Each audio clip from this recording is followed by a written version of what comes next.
اعوذ باللہ من الشیطان الرجیم بسم اللہ الرحمن الرحیم۔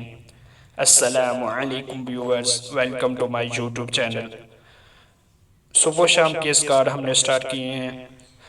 آج ہم ایک ایسی دعا کے بارے میں بات کریں گے کہ جس کے بارے میں رسول اللہ صلی اللہ علیہ وآلہ وسلم نے فرمایا کہ جو شخص فجر کی نماز کے بعد اور مغرب کی نماز کے بعد یہ کلمات 10 مرتبہ ادا کرتا ہے تو اس کے نامہ اعمال میں 10 نیکیاں لکھ دی جاتی ہیں، 10 برائیاں معاف کر دی جاتی ہیں، 10 درجات بلند ہوتے ہیں، اور یہ دعا بنی اسرائیل میں سے 10 غلام آزاد کرنے کے برابر ہے۔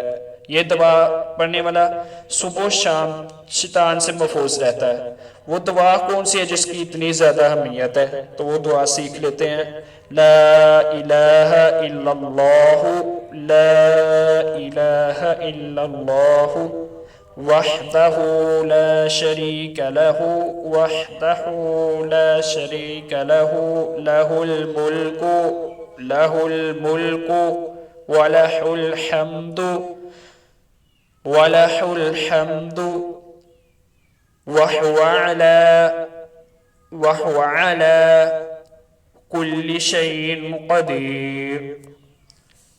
لا الہ الا اللہ وحدہ لا شریک لہ، لہ الملک ولہ الحمد وہو علی کل شیء قدیر۔ یہ کلمات جو ہے وہ 10 مرتبہ ادا کرنے ہیں۔